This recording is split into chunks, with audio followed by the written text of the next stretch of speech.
எல்லாருக்கும் வணக்கம். மீண்டும் மெய்ப்பொருள் காண்க தளத்திற்கு எல்லாரையும் நான் வரவேற்கிறேங்க. ஃபர்ஸ்ட் நம்ம டெவலப்மெண்ட்ஸ் எல்லாத்தையுமே பார்த்துருவோங்க. எல்&டி எடுத்துக்கிட்டோம்னா செவரல் மல்டிபிள் ஆர்டர்ஸ் வந்து வின் பண்ணியிருக்காங்க. ஒர்த் எவ்வளோ அப்படின்னா ஒரு 1000 crore-லேருந்து 2000 crore இந்த ரேஞ்சிலங்க. Domestic and international level. International அப்படின்னு எடுத்துக்கிட்டோம்னா US, then Mexico, Saudi Arabia இங்கெல்லாம். குறிப்பா சொல்லணும் அப்படின்னா அவங்களோட ஹெவி இன்ஜினியரிங் டிவிஷனுக்கு கீழே தாங்க இந்த ப்ராஜெக்ட்ஸ் எல்லாமே.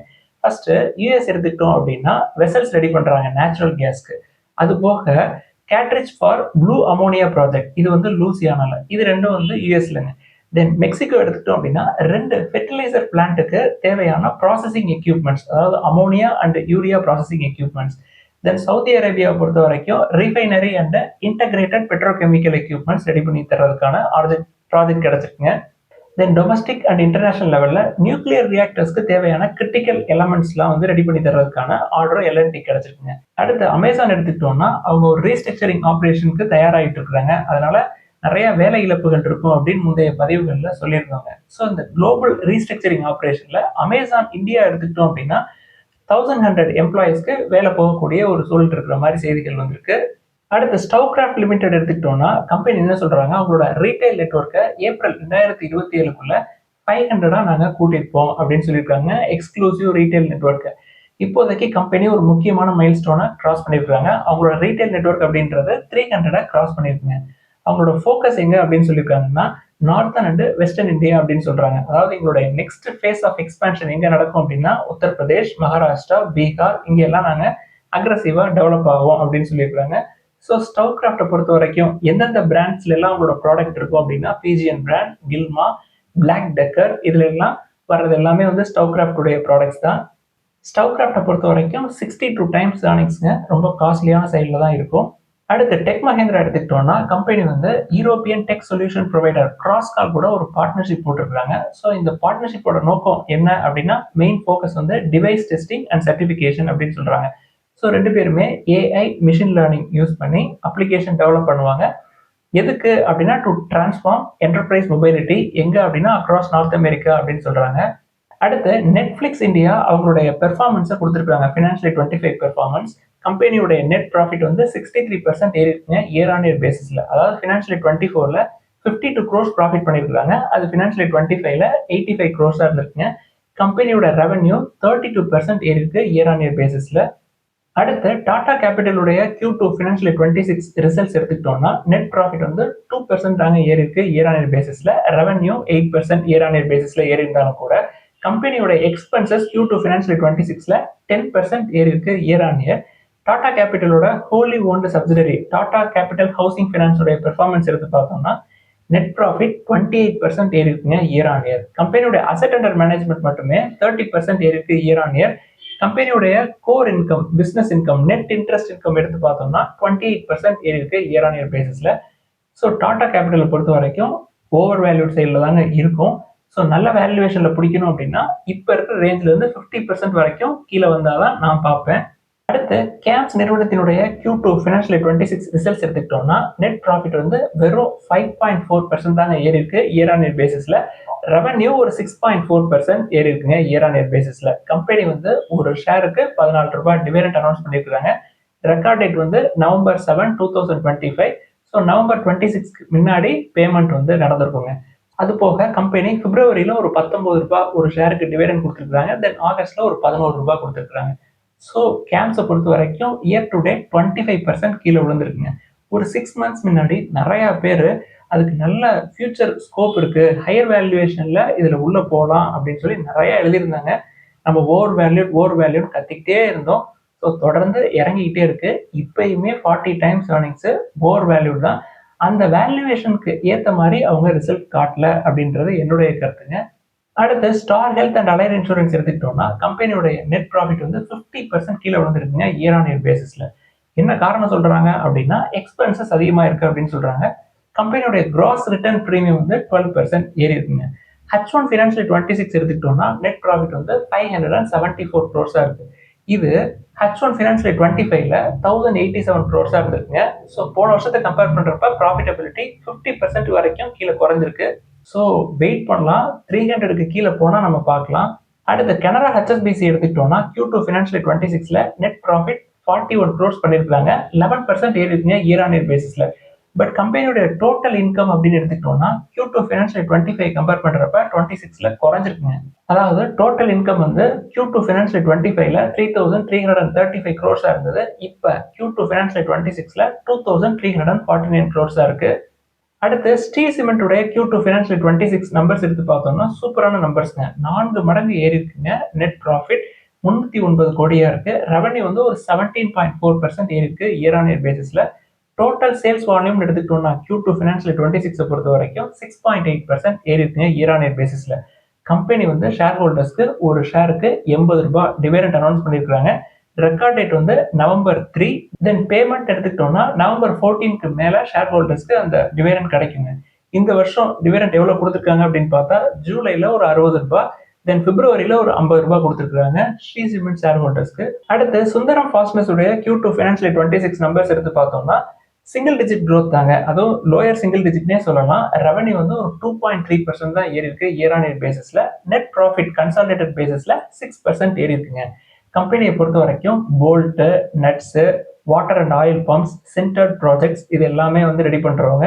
டொமஸ்டிக் சேல்ஸ்ன்னு பார்த்தோம்னா 10% இயர் ஆன் இயர் க்ரோ ஆயிருக்கு. சுந்தரம் ஃபாஸ்ட்னஸை பொறுத்த வரைக்கும் 37 டைம்ஸ் ஏர்னிங்ஸ்ங்க. ஸோ கொஞ்சம் வெயிட் பண்ணலாம். அடுத்து கிரெடிட் அக்சஸ் கிராமினுடைய Q2 ஃபினான்ஷியல் 26 ரிசல்ட்ஸ் எடுத்து பார்த்தோம்னா ப்ராஃபிட் வந்து ஒரு 109% ஏறி இருக்குங்க குவார்டர் ஆன் குவார்டர் பேசிஸ்ல. தென் கம்பெனியுடைய core business income, net interest income எடுத்துக்கிட்டோம்னா 4.2% க்ரோ ஆயிருக்கு குவார்டர் ஆன் குவார்டர் பேசிஸ்ல. என்பிஏ நெட் என்பிஏ குறைஞ்சிருக்குங்க. அசெட் குவாலிட்டி இம்ப்ரூவ் ஆயிருக்கு. நெட் என்பிஏ 1.26% இருக்கு. இதுவே அதிகம் தான். Then gross loan portfolio 3.1% grow ஆயிருக்குங்க இயர் ஆன் இயர் பேசிஸ்ல. கலெக்ஷன் எஃபிஷியன்சி 94.9% இருக்கு. ஸோ இன்னும் கலெக்ஷன் எஃபிஷியன்சி கூடணும். அடுத்து மஹேந்திரா ஃபினான்ஸுடைய Q2 ஃபினான்ஷியல் 26 நம்பர்ஸ் எடுத்து பார்த்தோம்னா சூப்பரான ரிசல்ட்ஸ்ங்க. நெட் ப்ராஃபிட் 45% ஏறி இருக்கு இயர் ஆன் இயர் பேசிஸ்ல. Core income, net interest income 14.6% grow ஆயிருக்காங்க இயர் ஆன் இயர் பேசிஸ்ல. லோன் புக் வந்து 13% க்ரோ லோன் புக் வந்து இயர் ஆன் இயர் பேசிஸ்ல 13% எக்ஸ்பேண்ட் ஆயிருக்குங்க. கலெக்ஷன் எஃபிஷியன்சி 96% இருக்கு. மஹேந்திரா அண்ட் மஹேந்திரா ஃபினான்ஸை பொறுத்த வரைக்கும் கோர் பிசினஸ் என்ன அப்படின்னா இந்த வெஹிக்கிள் ஃபினான்சிங் செக்மெண்ட் தாங்க. ஸோ வெஹிக்கிள் ஃபினான்சிங் 41% க்ரோ ஆயிருக்கு இயர் ஆன் இயர் பேசிஸ்ல. நான் வெஹிக்கிள் பிசினஸ் எடுத்துக்கிட்டோம்னா 33% க்ரோ ஆயிருக்கு இயர் ஆன் இயர் பேசிஸ்ல. Then SME loan book 34% expand ஆயிருக்குங்க இயர் ஆன் இயர் பேசிஸ்ல. ஸோ நல்ல நம்பர்ஸ் காட்டியிருக்காங்க. 17 டைம்ஸ் ஏர்னிங்ஸ்ங்க. என்ன காரணம் அப்படின்னா ரீசன்ட் குவார்ட்டர்ஸ்ல ஒரு 2 or 3 குவார்ட்டர்ஸ் பேக் வந்து அவங்க ரைட்ஸ் இஷ்யூஸ் போட்டாங்க. ஸோ ஃபண்ட் ரைஸ் பண்ணியிருப்பாங்க. அதை பிஸ்னஸ்ல போடுறப்ப நல்ல ரிசல்ட்ஸ் காட்ட முடியும். அடுத்து டிவிஎஸ் மோட்டார் கம்பெனி எடுத்துக்கிட்டோம்னா ஸ்ட்ராங்கான நம்பர்ஸ்ங்க. ரெவன்யூ வந்து ஒரு 29% பக்கமா ஏறி இருக்கு. தென் ஸ்டாண்ட்லோன் நெட் ப்ராஃபிட் வந்து 37% ஏறி இருக்குங்க இயர் ஆன் இயர் பேசிஸ்ல. கம்பெனியை பொறுத்த வரைக்கும் Q2 ஃபினான்ஷியல் 26ல ஒரு 15 லட்சம் வண்டிக்கு பக்கமா கொடுத்துருக்காங்க. அதாவது டொமஸ்டிக் 2 வீலர் 3 வீலர் தென் எக்ஸ்போர்ட்ஸ் எல்லாம் சேர்த்து சேல்ஸ் வந்து ஒரு 23% க்ரோ ஆயிருக்கு. அவங்களோட இன்டர்நேஷனல் பிசினஸ் மட்டும் எடுத்து பார்த்தோம் அப்படின்னா 31% இயர் ஆன் இயர் க்ரோ ஆயிருக்காங்க. இவி சேல்ஸ் 7% க்ரோ ஆயிருக்கு இயர் ஆன் இயர் பேசிஸ்ல. கிட்டத்தட்ட 80,000 வண்டிக்கு பக்கமா கொடுத்துருக்காங்க Q2 ஃபினான்ஷியல் 26ல இவிஸ் மட்டும். அடுத்த எஃப்ஐஐ டேட்டா எடுத்து பார்த்தோம்னா நேற்று அக்டோபர் 28ல கிட்டத்தட்ட 10,339 கோடிக்கு பக்கமா கேஷ் செக்மெண்ட்ல நெட் பையர்ஸ் இருந்திருக்காங்க எஃப்ஐஐஸ். ஸோ ஏதாவது டீல் நடந்திருக்கலாம். நாளைக்கு நாளைய மறுநாள் தான் நம்மளுக்கு என்ன டீல் அப்படின்றது தெரிய வரும். அடுத்து சர்வதேச செய்திகள்னு பார்த்தோம்னா ஆப்பிள் நிறுவனம் வந்து ஒரு $4 trillion மார்க்கெட் வேல்யூவேஷன் அப்படின்ற ஸ்டேட்டஸ்க்கு வந்திருக்காங்க. இது ஒரு முக்கியமான மைல் ஸ்டோனுங்க. ஃபர்ஸ்ட் என்விடியா வந்தாங்க, அதுக்கப்புறம் மைக்ரோசாஃப்ட், இப்போ ஆப்பிள் உள்ள வந்திருக்காங்க. ஸோ என்விடியா பொறுத்த வரைக்கும் அவங்களோட வேல்யூவேஷன் அப்படின்றது மார்க்கெட் வேல்யூ $5 trillion நெருங்க போகுதுங்க. மேபி இந்த ரேலி கண்டினியூ ஆச்சு அப்படின்னா அது $5 trillion போயிடும் மார்க்கெட் வேல்யூ. அடுத்து இன்னைக்கு கேள்விகளுக்குள்ள போயிடலாங்க. ஃபர்ஸ்ட் ஒரு நண்பர் வந்து ஹட்சன் அக்ரோ பத்தி கேட்டிருக்கிறாங்க. அது ரொம்ப ரொம்ப காஸ்ட்லிங்க, 90 டைம்ஸ் ஏர்னிங்ஸ். ஸோ நம்மளுக்கு அது சரி வராது. அதே மாதிரி மெட் பிளஸ் பத்தி எழுதியிருக்கிறாங்க. அதாவது எஃப்ஐஐஸ் அவங்களோட ஸ்டேக்கை கூட்டுறாங்க அப்படின்னு சொல்லி எழுதியிருக்கிறாங்க. எஃப்ஐஐஸ் கையில பணம் நிறைய இருக்குங்க, அவங்க ஸ்டேக்கை கூட்டுவாங்க. நம்மளால 50 டைம்ஸ் ஏர்னிங்ஸ்ல எந்த ஷேரை என்னால கன்சிடர் பண்ண முடியாது. அதே மாதிரி தாங்க அபார்ட் இந்தியாவும் 43 டைம்ஸ் ஏர்னிங்ஸ் 30க்கு கீழே வந்தா நம்ம பார்ப்போம். அடுத்து தமிழ்நாடு மெர்கன்டைல் பேங்க் எடுத்துக்கிட்டோம்னா 2 கேள்வி கேட்டிருக்காங்க. ஃபர்ஸ்ட் என்ன கேட்டிருக்காங்க, அந்த புக் வேல்யூல இல்ல சந்தேகம் பத்தி கேட்டிருக்காங்க. அதாவது புக் வேல்யூ வந்து க்ரோல ஒன்று காட்டுது, ஸ்கிரீனர்ல ஒன்று காட்டுது, மணி கண்ட்ரோல்ல ஒன்று காட்டுது அப்படின்னு சொல்லி கேட்டிருக்காங்க. அது எங்க எப்படி வேணாலும் காட்டுங்க. நீங்க வந்து ஷேர் ஹோல்டரா இருந்தீங்க அப்படின்னா கம்பெனி உங்களுக்கு மெயில் அனுப்பிச்சிருப்பாங்க. Q2 financial 26 results அடிச்சிருப்பாங்க.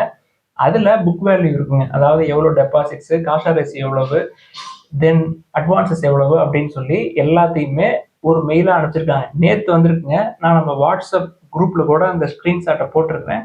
அதே மாதிரி வாட்ஸ்அப் சேனலுக்கான லிங்க் வந்து நிறைய பேர் கேட்டிருந்தாங்க. அது டிஸ்கிரிப்ஷன்ல இருக்குங்க அந்த லிங்க். அடுத்து இரண்டாவது கேள்வி என்னன்னா டிஎம்பி உடைய லீகல் இஷ்யூஸ் பத்தி எழுதியிருக்கிறாங்க.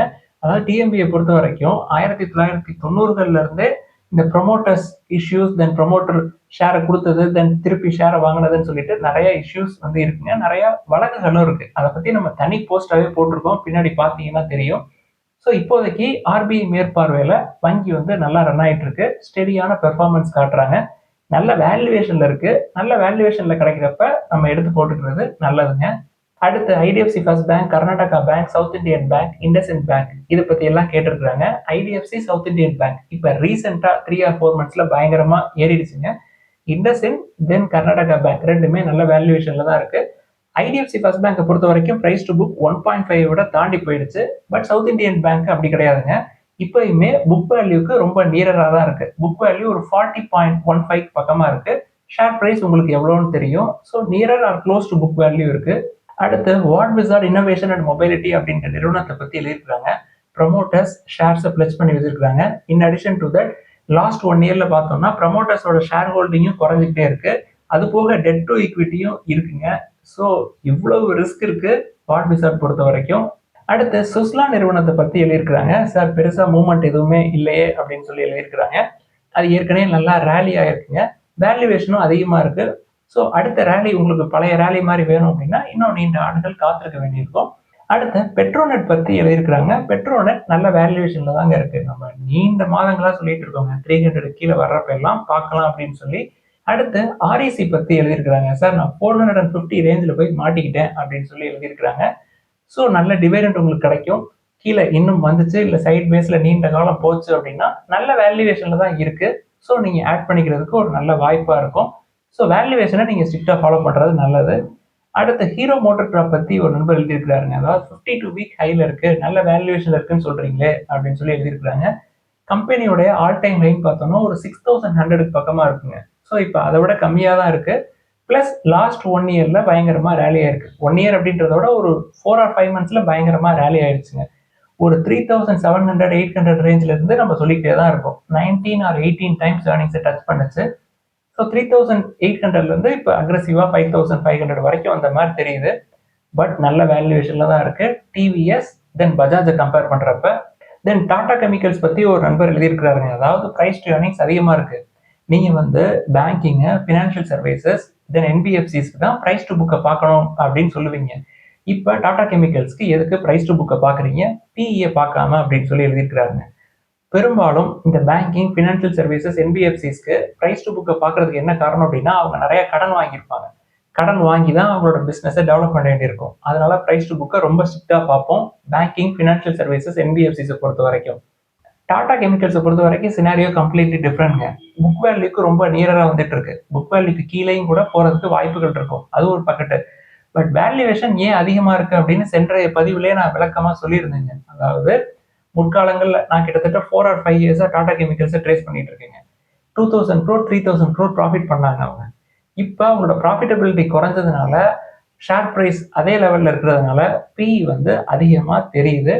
ஸோ மீண்டும் பழைய லெவலுக்கு போறதுக்கான வாய்ப்புகள் இருக்கு. உங்களுக்கு வேல்யூவேஷன் அதிகமா இருக்கு அப்படின்னு ஃபீல் பண்ணீங்கன்னா அதை விட்டுறலாம். ஒரு சேஃபர் சைடுக்கு இன்னும் புக் வேல்யூக்கு கீழே வர்ற வரைக்கும் கூட நீங்க வெயிட் பண்ணலாம். நான் முற்காலங்கள்ல 17-18 டைம்ஸ்ல நான் பார்த்துருக்கேன். 950 920 அந்த ரேஞ்சில். அதனால நான் கன்சிடர் பண்றதுக்காக அதை மெயின் லிஸ்ட்ல ஆட் பண்ணி வச்சிருக்கேன். அடுத்து சென்ட்ரல் பேங்க் ஆஃப் இந்தியாவுடைய வேல்யூவேஷன் நல்லா இருக்கிற மாதிரி தெரியுது அப்படின்னு சொல்லி எழுதியிருக்காங்க. வேல்யூவேஷன் நல்லா தாங்க இருக்கும். பிரைஸ் டு புக் 1.5 கீழே தான் இருக்கும். பட் லாஸ்ட் 1 yearல ப்ரொமோட்டர்ஸ் ஹோல்டிங் அப்படின்னு பார்த்தோம்னா 93.08%ல இருந்து 89.27 குறைச்சிருக்காங்க. இன்னமும் குறைக்கிறதுக்கான வாய்ப்பு இருக்கும். ஸோ ப்ரொமோட்டர்ஸ் வந்து ஷேர்ஸ் வித்தாங்க அப்படின்னா ஷேர் பிரைஸும் கீழே இறங்கும். ஸோ நல்ல வேல்யூவேஷன்ல இருக்குன்னு சொல்றீங்க இல்லையா? பட் லாஸ்ட் 1 yearல 23% கீழே விழுந்திருக்குங்க. ஸோ 75% வரைக்கும் கூட ப்ரமோட்டர்ஸ் குறைக்கிறதுக்கு வாய்ப்புகள் இருக்கும். ஸோ அதனால தான் நான் அதை பார்க்கறது இல்லை. அடுத்து கோகுல் அக்ரோ அப்படின்ற நிறுவனத்தை பத்தி கேட்டிருந்தாங்க. நம்ம ஏற்கனவே டிஸ்கஸ் பண்ணியிருக்கோங்க. பெர்ஃபார்மன்ஸ் நல்லா இருக்கும். பட் ப்ரொமோட்டர்ஸ் ப்ளஸ் பண்ணி வச்சிருப்பாங்க. Debt to equity 0.51. அதனால நான் அதை பார்க்கறது இல்ல. இதற்கு பதிலாக நான் டெட் ஃப்ரீ கம்பெனி ஐடிசியை பார்த்துட்டு போயிடுவேன். அடுத்து குஜராத் பிபா போர்ட் அப்படின்ற நிறுவனத்தை பற்றி எழுதியிருக்கிறாங்க. ஒரு 19 டைம்ஸ் ஏர்னிங்ஸ்ங்க. வேல்யூவேஷன் நல்லா இருக்கிற மாதிரி தான் தெரியும். பட் growth எப்படி இருக்கும் அப்படின்றது எனக்கு தெரியல. உங்களுக்கு போர்ட் பிசினஸ் வேணும் அப்படின்னா Adani ports and special economic ஜோனை பார்க்கலாம். நிறைய கேபெக்ஸ் எடுத்துருக்காங்க. growth வந்து ரொம்ப அக்ரெசிவா இருக்கும். 27 டைம்ஸ் ஏர்னிங்ஸ், அதை கூட நீங்க பார்க்கலாம். அடுத்து டால்மியா பாரத் சுகர் ஏற்கனவே இருக்கு அப்படின்னா அதை பார்க்கலாமா, குறிப்பா அந்த டிமர்ஜர் ரேஷியோக்காக அப்படின்னு சொல்லி எழுதியிருக்காங்க. பார்க்கறதுல எந்த தப்பும் இல்லைங்க. 1:48.10 அப்படின்னு கொடுத்துருக்காங்க. அதாவது for every 48.10 shares of Dalmia Bharat sugar Dalmia refractory ஒன்று கிடைக்குங்க. ஸோ அதுக்கு ஏற்ற மாதிரி நீங்க நம்பர் ஆஃப் ஷேர்ஸை அட்ஜஸ்ட் பண்ணி வச்சுக்கிறதுல எந்த தப்பும் இல்லை. வேல்யூவேஷன் நல்லா தாங்க இருக்கு. புக் வேல்யூ கீழே தான் இருக்கும். பட் டெட் டு equity 0.32 இருக்கும்.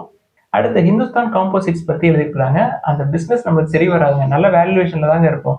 ஆஸ்பெஸ்டாஸ் அண்ட் ரிலேட்டட் ப்ராடக்ட்ஸ் தாங்க.